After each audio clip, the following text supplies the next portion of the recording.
On écoute, mais on ne juge pas. Je suis déjà couché avec mon père. On écoute, mais on ne juge pas. J'ai déjà volé l'argent de ma mère pour donner à mes potes.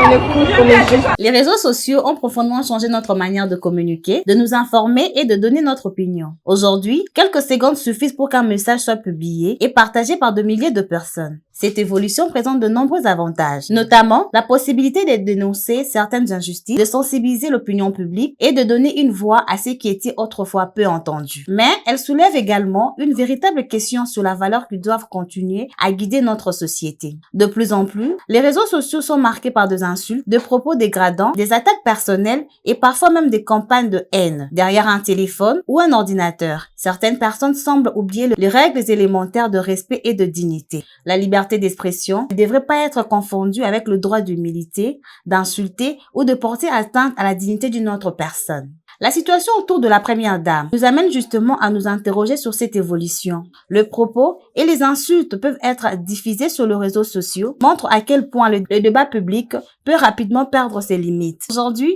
alors que de voix réclament justice pour la première dame, il est important que cette demande s'inscrive également dans une réflexion plus large sur le respect de la personne, quelle que soit sa fonction ou son appartenance sociale. Demander justice ne signifie pas refuser la critique. Dans une société démocratique, chacun doit pouvoir questionner les dirigeants, exprimer son désaccord et demander de comptes. Mais la critique peut être ferme sans devenir insultante. Le désaccord peut être profond sans se transformer en haine. C'est justement là que se trouve la responsabilité de chaque utilisateur de réseaux sociaux. Savoir faire la différence entre exercer sa liberté d'expression et dépasser les limites du respect.